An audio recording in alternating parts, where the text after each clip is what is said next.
कैसे हैं आप? Good afternoon all of students. आज रीजनिंग की जो टॉपिक है कोडिंग डिकोडिंग है, जो हर एग्जामिनेशन में बहुत ही ज़्यादा बार पूछा जाता है क्वेश्चन इससे, और इसको बनाने के लिए कोई बड़ी लंबी कॉन्सेप्ट की जरूरत नहीं होती है। बस आपको अल्फाबेट के बारे में पता होना चाहिए, वॉवेल्स के बारे में पता होना चाहिए, कॉन्सोनेंट के बारे में पता होना चाहिए, अल्फाबेट के नंबर पता होना चाहिए, किस अल्फाबेट का कौन सा उल्टा होता है वो पता होना चाहिए। बाबू वॉवेल्स और कॉन्सोनेंट पता होना चाहिए। वॉवेल 5 होते हैं। मैं एक चार्ट बनाया हूं, आप देख सकते हैं। सीधा क्रम में ए से जेड होता है, सीधा क्रम में ए से जेड होता है, और उल्टा क्रम में क्या होता है, जेड से ए होता है। ठीक है, देखिए उल्टा क्रम जब हम यहां लिख दिए तो उल्टा में उसको उल्टा कर देना है। ठीक है, फिर मैंने एक सारणी लिखा है, ए से लेकर एम तक 13 वर्ड ऊपर लिखेंगे, बाकी को नीचे लिख देंगे। आपसे एग्जाम में पूछा जाएगा कि आई के सामने कौन सा अगर वर्ड होता है तो हम आर कह सकते हैं। आई का जो डिजिट मान होता है 9 होता है, और आर 18 होता है।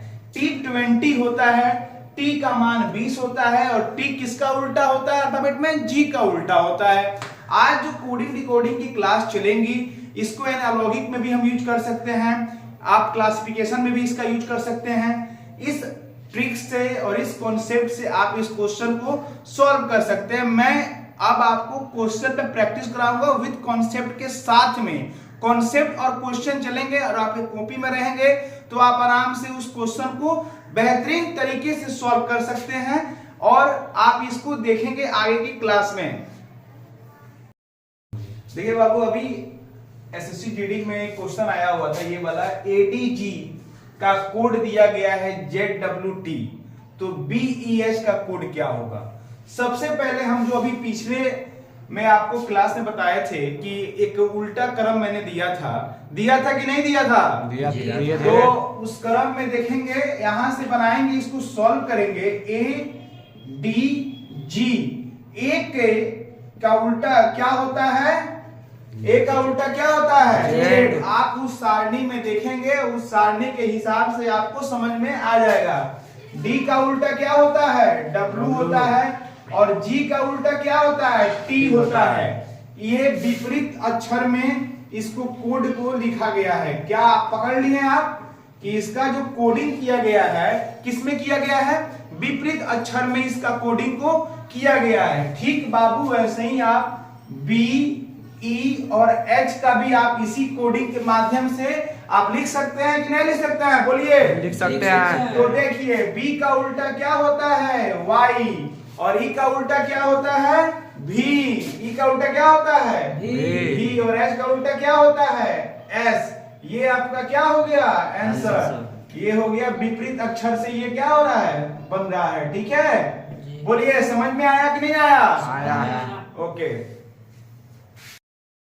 देखिए बच्चों, क्वेश्चन कह रहा है यदि पेपर शब्द को OGZODQ के रूप में लिखा जाता है तो उसी कूट में पेंसिल शब्द को कैसे लिखा जाएगा।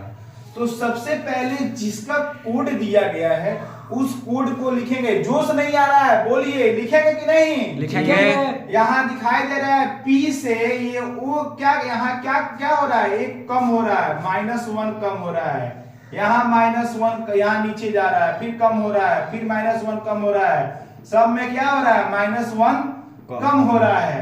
तो यहाँ क्या हो जाएगा, P का उल्टा क्या होगा, कम क्या होगा, O होगा, E का क्या होगा, D होगा, N का क्या होगा, M होगा, M के बाद N आता है, C के पहले क्या होगा, B होगा, I के पहले क्या होगा, H होगा, L के पहले क्या होगा, ODMBH के आपका आंसर हो जाएगा। बोलिए होगा कि नहीं होगा? होगा।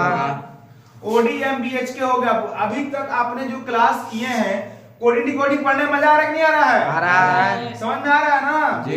तो ये समझ गए ना? देखिए यहाँ पे एक और क्वेश्चन पूछ देगा आपसे, ए, ई और यहाँ पे खाली स्थान देकर आई, ओ और यहाँ पूछ देगा। तो बाबू वॉवेल कितने होते हैं, 5 होते हैं। तो देखिए A-E-I-O, ठीक है, लेकिन यहाँ ये मिसमैच हो गया है, A-E-I-O यू क्या होगा, यहाँ पे यू भराएगा, क्या भराएगा, यू भराएगा, क्योंकि आप यहाँ पे जानते हैं वॉवेल कितने होते हैं, 5 होते हैं। तो अगर वॉवेल के रिगार्डिंग क्वेश्चन पूछेगा तो यहाँ पे यू होगा, ठीक है। अब इसी चीज में आपको दूसरे क्वेश्चन आते हैं। यहाँ पे दे दिया ए बी सी और कह रहा है डी ई एफ यहाँ लिख दिया, तो जी एच आई का मान क्या होगा, देखिए ए बी सी के बाद क्रम क्या दिया है, डी ई एफ, यानी जी के बाद क्या होगा, जी एच आई है, तो फिर यहाँ क्या हो जाएगा, जे के एल, ठीक है, जे के एल, ठीक है। क्लियर, टाइप्स हो गए, क्लियर, बोलिए समझ आया ना जी, ओके।